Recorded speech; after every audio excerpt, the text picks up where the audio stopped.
तर नमस्कार मित्रांनो, तर आज आपण बघणार आहोत की पोस्टचा फॉर्म कसा भरायचा आहे. तर अशा प्रकारे तुम्हाला फॉर्म भरण्यासाठी आपला ID आधी लॉग इन करायचा आहे. तिथे जाऊन create a new account create करायचा आहे. त्यानंतर आपला मोबाईल नंबर, ईमेल तुम्हाला लॉग इन करायचा आहे. लॉग इन झाल्यानंतर इथं लॉग इन ऑप्शन येईल, त्यावर तुम्ही क्लिक करून आपला जो ID आणि पासवर्ड हा तुमच्या मोबाईलवर येईल तो इथं टाकून द्यायचा आहे. जसंही तुम्ही इथं टाकणार आहे तेव्हा लगेच ते लॉग इन होऊन जाणार आहे आणि तुम्हाला नवीन पेज हे सुद्धा बघायला मिळणार आहे. त्यानंतर जसे तुम्ही इथं OTP टाकाल त्यानंतर ते लॉग इन व्हेरीफाय होऊन जाईल आणि तुम्ही आता फॉर्म भरण्यास सुरुवात करू शकता.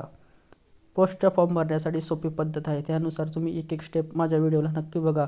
त्यानुसारच तुम्हाला कळणार आहे की फॉर्म कसा भरायचा आहे. आणि तुम्हाला जर काही अडचण येत असेल तर कमेंटमध्ये नक्की सांगा. त्यानंतर असं तुम्हाला डॅशबोर्ड तुमच्यासमोर येईल. त्यापुढे एक फॉर्म तुम्हाला अप्लाय ऑनलाईन नाव दिसेल. तिथं दिसल्यानंतर तुम्हाला त्या अप्लाय ऑनलाईन नावावर क्लिक करायचं आहे. जसे तुम्ही अप्लाय नावावर क्लिक करा तिथं एक ऑप्शन येईल. त्यानंतर तुम्हाला ग्रामीण डाक या ऑप्शनवर क्लिक करायचं आहे. जसे तुम्ही क्लिक करा तिथं थोडं ब्लर होईल, त्यामुळे तो प्रोसेस घेईल आणि त्यानंतर तुमच्यासमोर एक स्टेप येईल. म्हणजे त्या स्टेपमध्ये तुम्हाला स्टेप बाय स्टेप मी सांगणार आहे, जसं तुम्हाला फॉर्म भरायचा आहे. तर तुम्ही बघू शकता आता फॉर्मची नवीन वेबसाईट सुरू झालेली आहे. यानंतर इथं तुम्हाला पर्सनल डिटेल ॲड करायचे, म्हणजे जसं तुम्ही राहता कुठं, त्यानंतर तुमचं नाव वगैरे तुम्ही बघू शकता. अशा प्रकारे हे आहे, हे तुम्ही भरू शकता.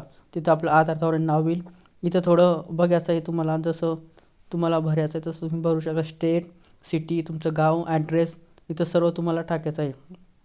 तुम्ही बघू शकता. इथं तुम्ही डिसिप्लिन असाल डिसिप्लिन नो करा, यस करा, तुमच्यावर आहे. आणि नंतर तुम्ही याच्या पुढं नेक्स्ट बटनावर देखील क्लिक करू शकता. आणि जसंही तुमचं 1 नंबरचा फॉर्म भरला जाईल नंतर तुम्हाला नेक्स्ट बटनवर क्लिक करायचं आहे. आता मी लवकरच नेक्स्ट बटनवर क्लिक केलं आहे.